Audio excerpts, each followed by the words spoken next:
میں نے جنت کو پڑھا ہے، اللہ نے جنت میں نورانیت رکھی ہے، جنت میں ظلمت کا نام و نشان نہیں، اللہ نے جنت میں روشنی ہی روشنی رکھی ہے، اندھیروں کا نام و نشان نہیں۔ میں نے وجود نبوت پہ غور کیا، حضرت عائشہ فرمایا کرتی تھی لنا شمس وللآفاق شمس وشمسی خیر من شمس السماء فإن الشمس تطلع بعد فجر وشمسی تطلع بعد العشاء۔ لوگوں، ایک تمہارا سورج، ایک میرا سورج، تمہارا سورج نکلتا بھی ہے غروب بھی ہوتا ہے، میرا نکلتا تو ہے مگر غروب نہیں ہوتا۔ تمہارے سورج کی روشنی دن کو ہوتی ہے، میرے محمد کی روشنی عشاء کے بعد بھی باقی رہتی ہے۔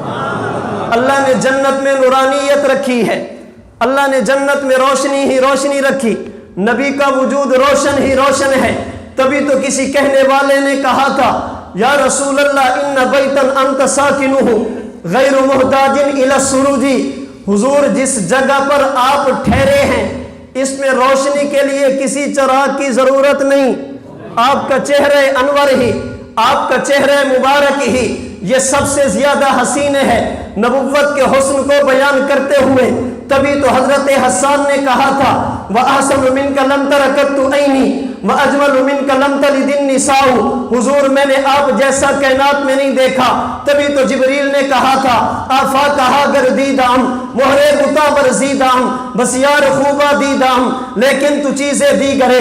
تبھی تو شہر مشرق علامہ اقبال نے کہا رخ مصطفیٰ ہے وہ آئینہ، اب ایسا دوسرا آئینہ نہ ہماری بزم خیال میں نہ دکان آئینہ ساز میں۔ میں اپنے ذوق میں نبوت کی روشنی کو، اپنے ذوق میں نبوت کی نورانیت کو، اپنے ذوق میں نبی کی چمک کو، اپنے ذوق میں نبی کی دمک کو یوں بیان کروں گا آقا نہ ایسی زلفیں نہ ایسا چہرہ نہ یوں کسی پہ شباب ہوگا، جواب ہوں گے سبھی کے لیکن نہ مصطفیٰ کا جواب ہوگا۔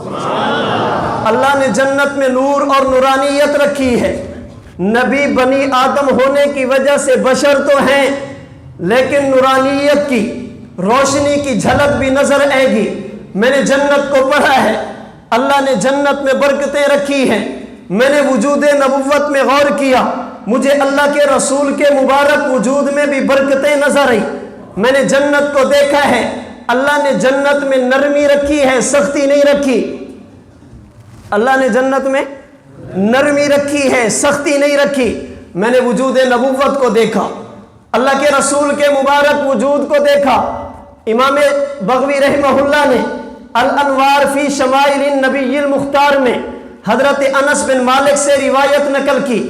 انس بن مالک فرماتے ہیں میں 10 سال تک حضور کے ساتھ رہا، میں نے 10 سال آپ کی خدمت کی ہے، آپ نے کبھی مجھے اف نہیں فرمایا، آپ نے کبھی مجھے ڈانٹا نہیں ہے۔ میں نے 10 سال خدمت کی ہے، اگر میں نے کوئی کام کر لیا نبوت نے یہ نہیں فرمایا لما صنعتہ انس یہ کیوں کیا، اگر میں نے کوئی کام نہیں کیا نبوت نے نہیں فرمایا لما ترکتہ انس یہ کام کیوں نہیں کیا۔ اگلی بات، اللہ نے جنت میں نرمی رکھی ہے، سختی نہیں رکھی۔ حضرت انس فرماتے ہیں میں سمجھتا تھا دنیا میں سب سے زیادہ نرم چیز وہ ریشم ہوا کرتی تھی، لیکن میں نے نبوت کی ہتھیلی کو ہاتھ لگایا، میں کہنے پہ مجبور ہوا لا مسست حرا لا مسست خزا قط ولا حریرا شیئا کان الین من رسول اللہ من کف رسول اللہ صلی اللہ علیہ وسلم۔ میں سمجھتا تھا سب سے زیادہ نرم چیز ریشم ہوا کرتی تھی، میں نے نبی کی ہتھیلی کو ہاتھ لگایا، میں اس نتیجے پر پہنچا جتنی نرمی خدا نے نبوت کے ہاتھوں میں رکھی یہ نرمی تو اللہ نے ریشم میں بھی نہیں رکھی۔